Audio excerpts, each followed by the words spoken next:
WHO کے مطابق 8 لاکھ افراد سالانہ خودکشی کرتے ہیں۔ یہ تقریباً بنتا ہے کہ ہر 40 سیکنڈ میں دنیا بھر میں کوئی ایک فرد خودکشی کر رہا ہے۔ پاکستان میں آئیں تو ایک ایسٹیمیٹ کے مطابق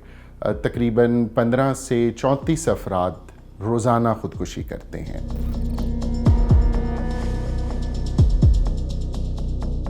WHO کے مطابق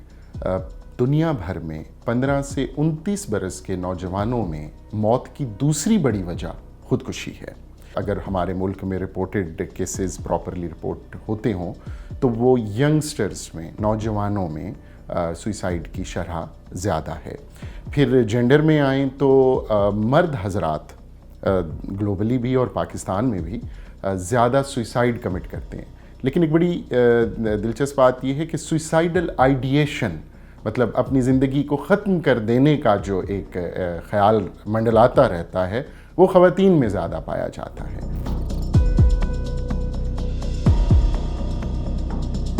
مختلف سوشل یا پرسنل لائف کے سٹریسرز ہیں جو سوئسائڈ کاز کرواتے ہیں یا وہ سوئسائڈ کے کازل فیکٹرز بنتے ہیں۔ اس میں ایک بہت اہم بات یہ ہے کہ 90% افراد جو سوئسائڈ کرتے ہیں وہ کسی نہ کسی مینٹل ہیلتھ ایشو کا شکار ہوتے ہیں۔ ایک اور رجحان جو دیکھنے میں آیا ہے وہ یہ کہ ہمارے جو بچپن سے لڑکپن کی جو سرحد ہوتی ہے اس پہ قدم رکھنے والے جو بچے ہیں، ینگ ایڈلٹس ہیں، ان میں بھی سیلف ہارم، جس کو ہم ڈیلیبریٹ سیلف ہارم کہتے ہیں DSH، اور سوئسائڈل آئیڈیشن اور سوئسائڈ کمٹ کرنے کی رجحان بڑھ رہا ہے۔ سو ایک وجہ تو یہ ہے کہ جو ہیلتھی کوپنگ ہیبٹس ہوتی ہیں وہ آج کل کم ہیں۔ ہمیں اسپورٹس میں، پلے گراؤنڈز میں، فزیکل ایگزرشنز میں اور دوسرے کریٹیو ایکسپریشنز میں اپنے بچے اور نوجوان کم دلچسپی ان میں پائی جاتی ہے، جبکہ جو ہماری ڈیجیٹل پلیٹ فارمز یا ڈیجیٹل انگیجمنٹس ہیں،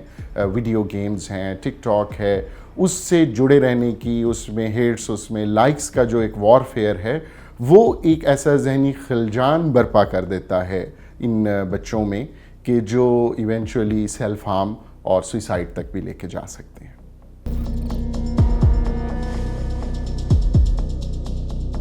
لیکن جب ہم بات کرتے ہیں وہ لوگ جو سوئسائڈل آئیڈیشن اور سیریس سوئسائڈل اٹیمپٹس کرتے ہیں، یہ وہ لوگ ہیں جن کے اینڈ پر یا تو کوئی ایگزسٹنگ مینٹل ہیلتھ پرابلم ہوتا ہے،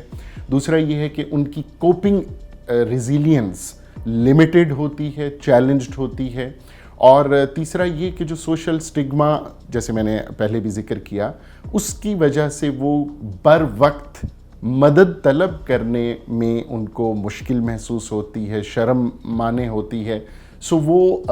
بر وقت مدد نہیں حاصل کر پاتے۔ اور اگر ان میں یہ ہمت پیدا ہو اور وہ ایک پیشہ ورانہ جو کاؤنسلنگ ہے، مدد ہے، وہ طلب کرتے ہیں اور ان کو وہ ملتی ہے تو پھر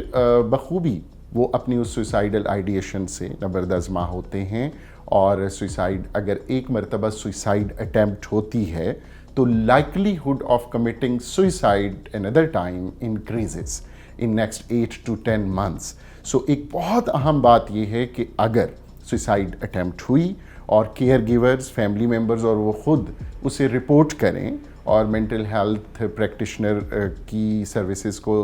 سبسکرائب کریں تو second and more serious attempt prevent ہو سکتی ہے۔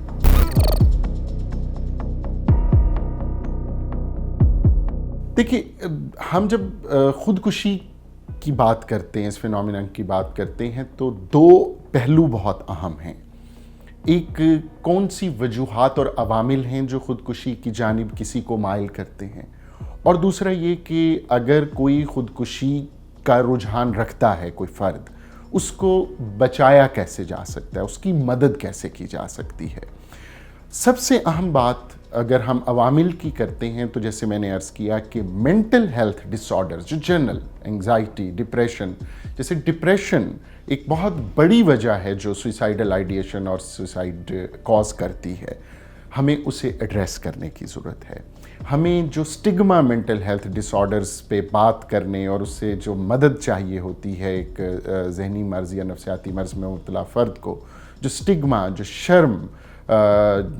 اس کے ساتھ انتہائی غیر ضروری طور پر وابستہ کر دی گئی ہے، اسے ہمیں علیحدہ کرنے کی ضرورت ہے، اس پر بات کرنے کی ضرورت ہے۔ تیسری اہم بات، جب ہم پریونشن کی بات کرتے ہیں، ہمیں اپنے نوجوانوں میں اور ایون ہمیں میچور ایڈلٹس میں لائف سکلز،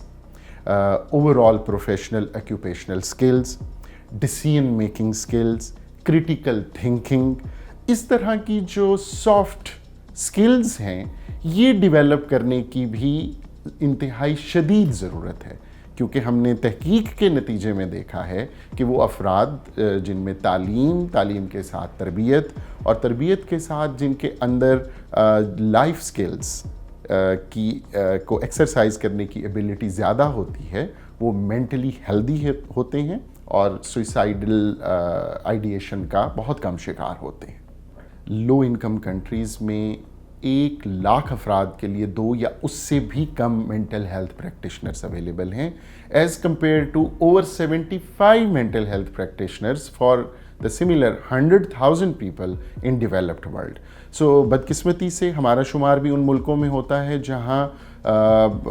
نفسیاتی امراض کے معالج جو ہیں ان کی تعداد بہت کم ہے، اور دوسری طرف ان جو معالج ہیں یا ڈاکٹرز ہیں، مینٹل ہیلتھ پریکٹیشنرز ہیں، ان تک جانے کی رجحان بھی بہت کم ہے۔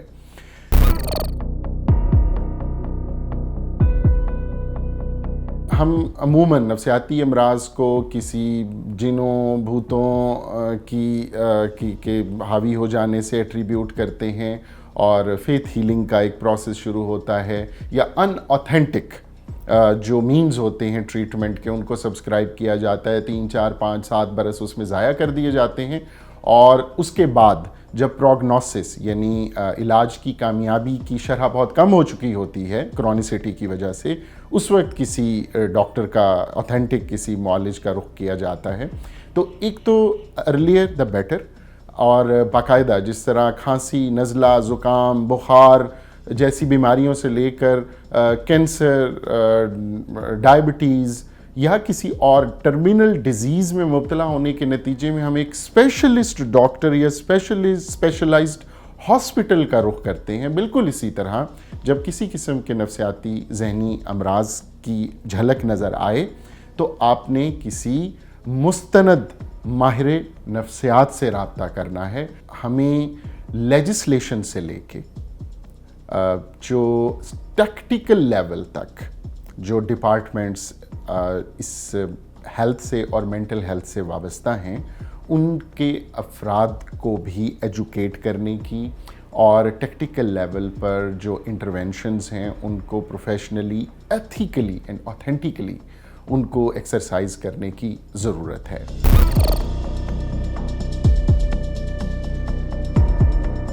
مینٹل ہیلتھ ڈس آرڈرز کے کچھ کامن جو سمٹمز نظر آتے ہیں، وڈران بیہیویئر ہے، اگریشن ہے، ڈپریسو یا پھر بہت مینیاک یعنی بہت حد سے زیادہ بڑھی ہوئی انرجی اور ایجیلٹی اگر اس کا اظہار ہو رہا ہے، امپلس کنٹرول اور کنڈکٹ ریلیٹڈ ایشوز اگر آ رہے ہوتے ہیں، تو خدارہ ان کو صرف رویے یا بیہیویئر سے ایٹریبیوٹ نہ کیا جائے۔ یہ بالکل ایسے ہی ہے جیسے کہ اگر مجھے بخار ہوتا ہے تو بخار از خود شاید کوئی بیماری نہیں ہے، لیکن اندر جسم میں کوئی ہونے والی کسی بیماری کی علامت ہے، تو وہ رویے جو آپ کو ایب نارمل نظر آ رہے ہیں، جو نارمل نہیں ہیں، جو لائف ایڈجسٹمنٹ میں پرابلم کاز کر رہے ہیں، وہ رویے کسی بھی نفسیاتی مرض کی نشاندہی کر رہے ہوتے ہیں، جس کو ایڈریس کرنے کی اور جلد از جلد ایڈریس کرنے کی ضرورت ہوتی ہے، بجائے اس کے کہ انتظار کیا جائے اور جب پانی سر سے گزر جائے اس کے بعد آپ کسی معالج کا رخ کریں۔